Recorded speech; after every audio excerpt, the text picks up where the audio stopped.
Bienvenue à toi, j'espère que tu vas bien. Je m'appelle Nassima, je suis thérapeute énergéticienne et architecte Feng Shui.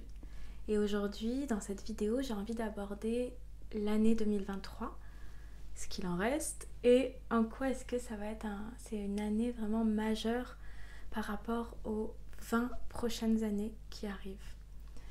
Donc, pour replacer rapidement l'histoire dans son contexte, vous le savez peut-être ou peut-être pas, l'humanité est en train de changer de plan de conscience. On est en train de quitter le monde qu'on appelle la 3D pour passer à la 5D.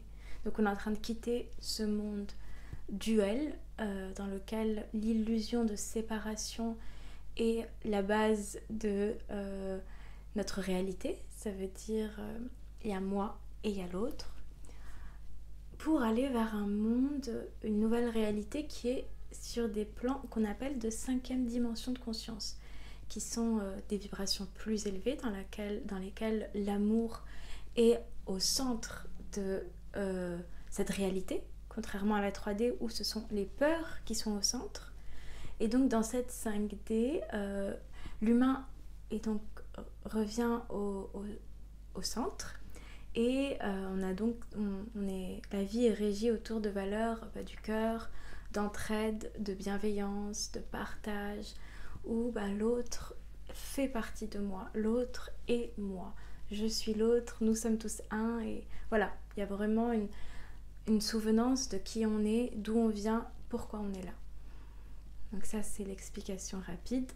Maintenant, ça fait déjà quelques années que le processus a commencé et les choses s'accélèrent. Donc peut-être que vous l'avez remarqué à échelle individuelle et ça se voit beaucoup à l'échelle collective que ça s'échauffe en fait. Il y a vraiment un appel au changement, un appel à autre chose qui émerge de partout.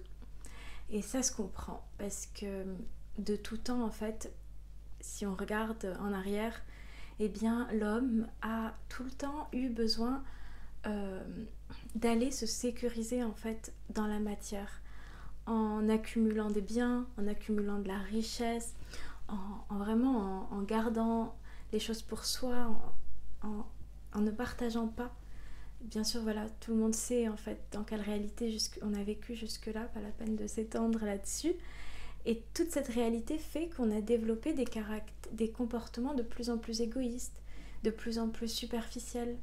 Et on s'est vraiment complètement déconnecté des valeurs pures et authentiques qu'on peut avoir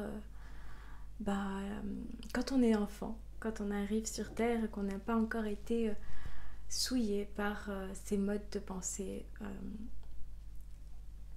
de l'humanité. Que l'humanité nous infuse en fait. Voilà.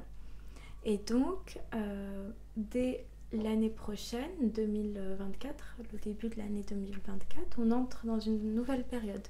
En astrologie chinoise, on appelle ça la période 9, qui est la dernière période avant d'entamer un nouveau cycle. Et souvent dans cette période-là, c'est ce qu'on appelle l'âge d'or ou l'apocalypse, ça dépend du point de vue qu'on adopte. Et c'est une période qui vient vraiment clôturer une petite ère pour recréer les bases de la nouvelle période vers laquelle on va. Et donc ça va être 20 années qui seront portées par l'énergie du feu. Donc c'est une énergie très yang et le feu est là pour brûler pour qu'on puisse reconstruire sur des bases plus saines. Et donc c'est vraiment ce que j'ai pu expliquer dans d'autres vidéos, c'est vraiment l'effondrement de l'ancien monde dont les fondations sont en train de s'effriter carrément. Et en parallèle, il y a ce nouveau monde qui commence à émerger. Voilà, donc j'aurai l'occasion de revenir plus en détail sur la suite plus tard. Pour l'instant, on va rester dans l'ici et maintenant. C'est ce qui est important si on veut justement bien accueillir ce qui nous attend. Pour 2023, ce qu'il est important à retenir, le mot-clé, on va dire, de cette année est yin. en fait, c'est une année très yin, avec une énergie féminine très forte. Ce qui veut dire que vraiment ce qui va nous porter cette année, c'est cette énergie. Tout ce qui sera en lien avec donc l'intériorité, vers l'invisible, avec le besoin, le fait d'être et non pas de faire, tout ce qui est, voilà, tous les attributs qu'on prête au principe féminin seront mis au devant de la scène. C'est-à-dire que ça va être vraiment une année dans laquelle vous êtes invité à vous retourner à l'intérieur de vous-même, à prendre le temps pour vous, à prendre du temps pour vous soigner, pour vous materner, pour vraiment aller penser les plaies que ces dernières années ont pu créer en vous, aller penser, en fait, aller guérir toutes ces plaies qui remontent à la surface, parce que ça fait quelques années que on est vraiment poussé à aller s'introspecter, à se défaire de ce qui ne nous sert plus, à conscientiser des choses dans nos manières de fonctionner, donc encore une fois à l'échelle individuelle comme à l'échelle planétaire. Donc voilà, c'est vraiment une année propice pour ça. Quand je dis propice, ça veut dire qu'à partir de l'année prochaine, par exemple, on va entrer dans une autre dynamique, dans quelque chose de beaucoup plus rapide, où on aura beaucoup moins le temps de profiter de temps d'accalmie, on va dire, pour intégrer les choses, pour prendre soin de soi, etc. Donc ça veut dire quoi? Ça veut dire par exemple faire du tri, donc vous poser, faire un bilan sur votre vie, faire un bilan sur tous les aspects de votre vie, que ce soit personnel, que ce soit professionnel, que ce soit au niveau de vos relations, au niveau de vos aspirations, au niveau vraiment partout de votre lieu de vie, de tout ce qui vous passe par la tête. C'est vraiment, comme je disais, pour passer vers cette 5e dimension de conscience, on doit s'épurer de tout ce qui relève des peurs, de tout ce qui relève de conditionnements inconscients qui nous oblige quelque part à agir d'une certaine manière qui est complètement déconnectée de ce que notre enfant intérieur veut et de ce que notre âme veut en fait. Et donc voilà, vraiment se poser, faire un bilan, qu'est-ce qui me sert, qu'est-ce qui me dessert, dans quoi est-ce que mon énergie part et dans quoi est-ce que je trouve que je ne mets pas suffisamment d'énergie. Donc posez-vous la question, est-ce que j'accorde suffisamment de temps, d'espace à ce que j'aime, à ce qui me fait profondément vibrer? Est-ce que je suis juste avec moi? Est-ce que je fais passer mes besoins, mes émotions, mes envies avant les besoins, les envies, les émotions des autres? Toutes ces questions-là en fait. Donc c'est infini, on n'a pas fini de se remettre en question et d'à chaque fois améliorer des petites choses dans nos vies. Mais vraiment le mot d'ordre également, ça va être de se rendre justice soi-même. Parce que, bien entendu, tant qu'on est en train de répondre à des attentes extérieures, tant qu'on comble les besoins des autres et pas les siens, eh bien on crée de l'injustice envers soi et donc on crée un déséquilibre au niveau de la balance, et à partir de là, tout ce qui sort de nous, tout ce qu'on émane provient d'une source qui est biaisée en fait, provient d'une énergie de manque qui fait que par effet domino, on propage encore plus ce manque. Et en fait, toute cette énergie qu'on perd pour l'extérieur, eh bien, elle est perdue. Elle ne profite pas justement à cet extérieur et elle ne nous profite pas à nous non plus. Donc voilà, tout ce qui ne part pas d'une intention d'amour, tout ce qui part d'une intention de peur d'être rejeté, peur d'être abandonné, peur de tout en fait, et bien tout ça, ça ne passera plus, j'ai envie de dire. C'est vraiment injuste par rapport à vous. On n'est pas là pour répondre aux besoins des autres, aux manques des autres. On est là d'abord pour répondre à nos besoins, pour se donner de l'amour à nous-mêmes en fait. On est donc vraiment appelé à quitter le mode sacrifice, sauveur, pour vraiment se rendre justice à soi-même. Donc je vous invite vraiment à vraiment vous poser, faire ce bilan et trier, lâcher tout ce qui ne vous sert plus, lâcher tout ce qui vous prend trop de temps, tout ce qui ne vous nourrit pas profondément. Et on va vraiment essayer de mettre l'accent sur quelques petites activités, petits chapitres, on va dire, de votre vie qui vont vraiment venir vous nourrir profondément. Si c'est possible d'éviter de se disperser cette année, ça vous sera bénéfique en fait. Vraiment de vous focaliser sur ce qui vous comble, ce qui vous nourrit profondément et le reste, y mettre moins d'énergie. Parce que vraiment, ça vous profitera, mais tellement. Ça va, comme je vous dis, les énergies sont propices à ça.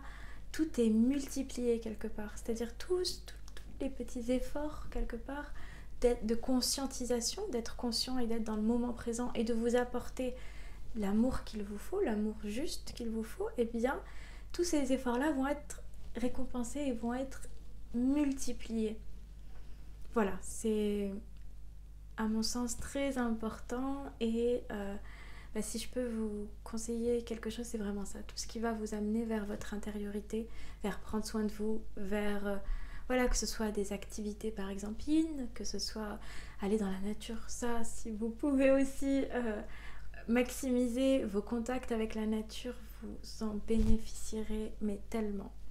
Parce qu'elle est là, juste en étant dans sa présence au sein de la nature, vous vous soignez. Vous vous reconnectez avec votre yin, avec ce monde invisible, avec vos émotions, avec un tas de choses. Donc il y a la nature, il y a toutes les activités yin, c'est-à-dire par exemple tout ce qui est créativité, du dessin, de l'art, du yoga, de la danse, plein de choses, de la musique, du chant, ce que vous voulez. Toutes ces activités-là, foncez, vraiment foncez, faites-en le maximum possible, c'est quelque chose qui va vous nourrir. Donc ailleurs, encore une fois, par exemple, si vous trouvez que vous travaillez un peu trop, que vous vous tuez à la tâche, que vous êtes vraiment dans votre yang, dans le faire, eh bien peut-être que ça peut être un petit indicateur pour vous dire ok, je suis peut-être pas cette année en train de profiter au maximum de ce qu'elle a à m'offrir. Peut-être qu'il y a un petit truc à réguler et c'est vraiment être conscient, mettre de la conscience tout le long de cette année, dès que vous pouvez, sur où est-ce que j'en suis dans mon équilibre intérieur, où est-ce que j'en suis dans l'amour que je me porte, où est-ce que j'en suis dans l'être et pas le faire. Pourquoi est-ce que c'est important tout ça en fait ? Parce que on est, comme je dis, poussé à remettre l'humain au centre, à remettre notre cœur au centre, à remettre nos passions au centre, à remettre tout ce qui nous fait vibrer au centre de notre vie. Et donc, l'humain au centre de notre vie veut dire aussi être, c'est l'être humain, être au centre et plus le faire. On a jusque-là beaucoup été dans le faire, beaucoup dans le yang, beaucoup poussé vers l'extérieur. Tout le temps, on a été attiré vers l'extérieur et c'est normal parce que la société qu'on a actuellement nous pousse à ça. Et maintenant, vu qu'on est vraiment allé dans l'extrême de tout ça, eh bien, dans l'équilibre naturel des choses, eh bien, il faut ramener de l'équilibre de l'autre côté. Et plus on va s'acharner à rester dans cet excès de yang, eh bien, plus on va se faire du mal, vraiment.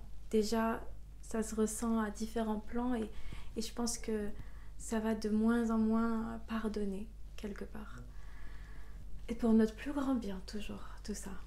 Donc voilà, remettre l'être au centre. Et vous poser tout le temps la question, est-ce que je suis équilibrée entre mon faire et mon être, si on peut dire. Ensuite, ce qu'il est important de retenir par rapport à cette année, c'est que nous sommes dans une année 7. L'année 7, c'est l'année du changement. Donc c'est vraiment je pense qu'on va pas mal être challengé collectivement et individuellement à s'adapter. En fait, pour ma part et pour les personnes qui gravitent autour de moi, ça a déjà pas mal commencé. Donc on est vraiment constamment testé quelque part à s'adapter.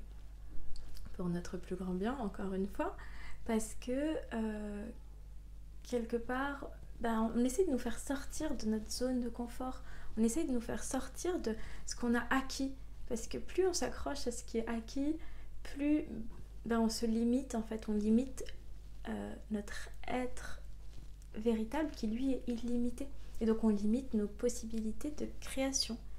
Et en fait, il va ce pouvoir, oui, que dans votre vie, vous soyez confronté à des changements de situation, à des événements qui vont arriver, qui vont vous demander de vous adapter. Donc que ce soit des petites choses du quotidien ou des grands projets. Et en fait, tout ça, c'est vraiment pour que, soit pour vous montrer que c'est pas fait pour vous, que vous n'êtes pas forcément sur la bonne direction, ou encore pour vous pousser à aller creuser au fond de vous-même et à trouver une nouvelle solution, à revenir avec une autre façon de voir les choses. Et donc vraiment pour que vous vous dépassiez à chaque fois et que vous vous rendiez compte du pouvoir créateur qui sommeille en vous. Donc tous ces changements qui pourront arriver sont... En fait, vous vous rendrez compte à la suite, après que tout ça soit passé, que c'était vraiment pour votre bien, en fait. Que si vous aviez continué sur le chemin que vous aviez projeté, si vous vous étiez obstiné à contrôler l'avenir, eh bien vous vous seriez fermé des portes. Et c'est qu'après que vous réalisez que ces portes-là étaient tellement 1000 fois mieux que celles que vous aviez imaginées. Donc vraiment, ça peut s'exprimer à toutes les échelles. Pour du quotidien, comme par exemple, dernier exemple en tête, pour télécharger mes vidéos de mon téléphone à mon ordi, ça voulait pas, c'était impossible et ça m'énervait. Et je me suis dit, Nassima, rappelle-toi, si tu as tout fait pour que ça marche et en fait que ça marche pas, c'est que c'est en dehors de ton contrôle. Et donc plus tu vas essayer de contrôler ça, plus tu te fais du mal à toi. Et je le voyais bien, j'étais énervée, ça m'irritait et je me suis dit, ok, calme-toi, pose-toi, respire. C'est quoi les options que tu as? Qu'est-ce que tu peux faire d'autre? Je me suis dit, ok, j'ai qu'à tout faire sur mon téléphone. Et en fait, quelque part, après l'avoir fait, je me suis rendu compte que c'était mieux. J'aurais perdu tellement de temps à passer sur mon ordi, j'aurais perdu en qualité, j'aurais perdu en plein de choses. Et en fait, ça a été beaucoup plus fluide de le faire comme ça. Donc c'est vraiment un micro-exemple ce que je vous donne, mais c'est des choses auxquelles on est confronté, mais tout le long de notre journée et tout le long de notre vie. Donc voilà. L'adaptabilité, ça va être vraiment un mot assez important. Donc on a dit yin, intériorité, se soigner, adaptabilité, faire du tri. Et le dernier point qui un peu découle de tout cela, c'est vraiment quelque part apprendre à être dans le moment présent et à se détacher de ce qui pouvait nous rassurer. Donc comme je disais, on est en train de quitter ce monde de matière où on était vraiment sécurisé par la matière, par les possessions, par l'avoir, encore une fois, et on va vers l'être. Et donc ça demande de déconstruire tous nos schémas de pensée qui nous poussent à se rassurer par des choses matérielles, que ce soit par de l'argent, par des biens, par notre zone de confort, donc que ce soit des amis, un travail, une maison, enfin voilà, tout ça, petit à petit, bien entendu, si vous arrivez à méditer là-dessus, à petit à petit lâcher des choses qui ne vous servent pas, et pour vraiment vous ouvrir et ne plus vous attacher à quoi que ce soit de l'extérieur. Plus vous apprendrez à compter que sur vous-même, à créer des fondations solides en vous, à vraiment rester ancré, solide, stable, quoi qu'il arrive autour de vous, mieux vous passerez vers ces plans supérieurs de 5e dimension. Moins il y aura de résistance, donc à s'accrocher à d'anciennes façons de faire, de penser, plus le chemin sera fluide et plus vous pourrez aborder les 20 prochaines années de manière assez sereine. Donc bien sûr, cette année, pour récapituler, elle nous pousse à travailler sur soi, à rentrer à l'intérieur, à se remettre au centre de sa vie. C'est vraiment une année où le féminin est en puissance. Donc tout ce qui est mémoire liée au féminin, tout ce qui est réhabiliter le féminin en vous, le soigner, lui redonner sa place, ça c'est quelque chose d'essentiel cette année. Parce que l'année prochaine, c'est le yang qui entre en jeu. Donc le yang à l'échelle individuelle, à l'échelle planétaire, on va plus commencer à construire dans la matière. Donc toutes ces années qu'on vient de passer, c'était de la progestation, on dit. Donc c'était vraiment à l'intérieur que ça se passait.